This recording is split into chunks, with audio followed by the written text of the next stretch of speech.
I can confirm that the FBI arrested a Chinese national within the United States who allegedly smuggled a dangerous biological pathogen into the country.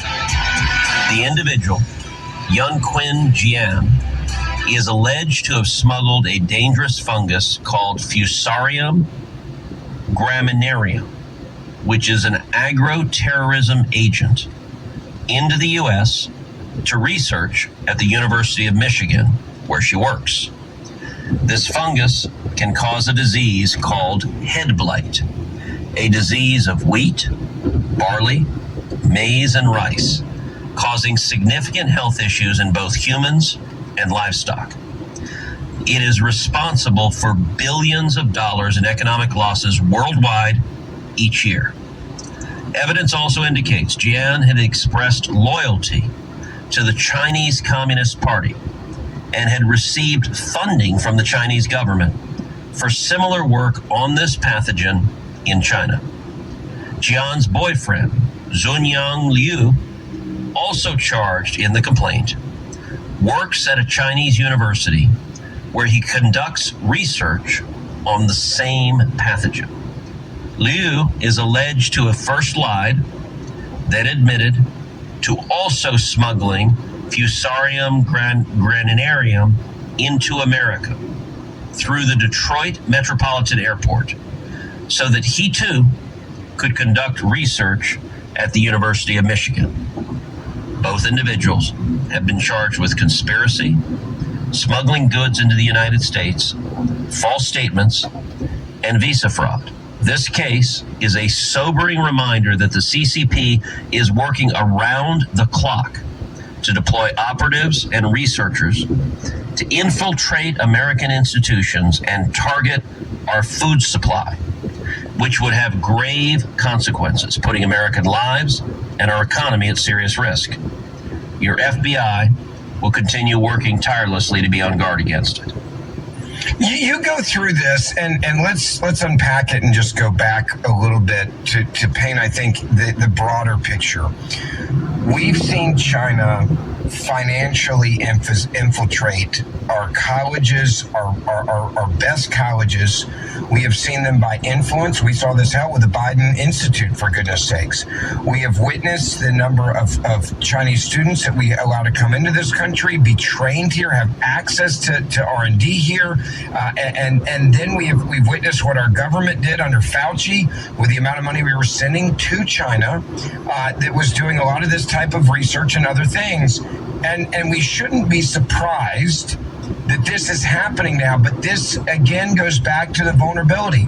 If China is sending you money and sending billions of dollars to American universities, and then we see this type of research and the access at these research institutes like the University of Michigan, et cetera, why isn't there a massive red flag on every dollar now coming in from China after seeing yet again the Chinese are our enemy and they cannot be trusted? There's no doubt there should be. And listen, when I was first elected to the Senate 13 years ago, I was saying then that China is the greatest threat we have for the next 100 years. I got to tell you, Ben, at the time, that was a very lonely view in the United States Senate. Every Democrat disagreed with me, and most of the Republicans did too. They all looked to China and they saw nothing but dollar signs as far as the eye could see. Now, COVID changed that for a lot of people. They realized the mendacity, the duplicity, the damage China causes. China engages in widespread murder of its citizens, torture of its citizens. It has over 1 million Uyghurs in concentration camps, modern-day human slavery, organ harvesting, but they also engage in massive propaganda, massive espionage against the United States, massive theft of intellectual property. They are engaged in a global battle for world domination. Their objective, which they've told us, they're very explicit. Their objective is to be the dominant world power and to displace America. And we need to combat them on the global stage. China is engaged in Africa, in Latin America, in the Middle East, in Asia, every part of the world. China is trying to become the dominant world power. They are waging a 1,000-year war. And when it comes to the danger of pathogens, look at COVID.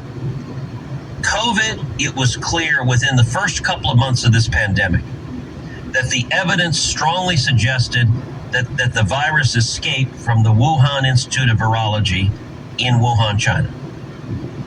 We now know that the corporate media suppressed that story, that Facebook suppressed that story at the explicit request of Dr. Fauci. I will tell you, this podcast, Verdict with Ted Cruz, in March and in April of 2020, when COVID was first starting, we laid out the evidence that this came from China, from the Wuhan Institute of Virology, before you could get it practically anywhere else. China bears enormous responsibility for what happened with COVID. I think the evidence is overwhelming that COVID escaped from a Chinese government lab. I think the evidence is significant that COVID was actually invented in a Chinese government lab, that they took natural viruses and they altered them using gain-of-function research. That's not as compelling as the fact that it escaped from a government lab, but I think there's a lot of evidence of that. By the way, there are multiple federal agencies that are now explicitly concluded that COVID likely escaped from a Chinese government lab. When COVID escaped, the Chinese government covered it up. They suppressed the evidence. They destroyed the samples. They did everything they could to prevent others from understanding the source of this virus and also to frustrate efforts to stop the spread of this pandemic. Now, put that in the context of this story. A dangerous agroterrorism fungus that could do massive damage to crops, to livestock, to human beings in the United States, being smuggled in by not one but two Chinese nationals, being paid by the Chinese Communist Party. Look, it is not difficult to imagine a pathogen like that being released in the United States and doing enormous damage. And that's the sort of threat our government, we need to be vigilant against when it comes to Communist China. Well, and it goes back to, again, some of this evidence that apparently they've been discussing the plan to smuggle these biological materials since at least 2022. The electronic devices contain documents expressing loyalty to the Chinese Communist Party, the CCP, and detailing research funded by the Chinese government. So the story just keeps repeating itself. It is over and over again. When we see these things happen, it's directly tied to the Chinese Communist Party, the Chinese Communist government, and we should not be surprised this is happening. Will there be any reaction or anything that Congress can do on this very quickly?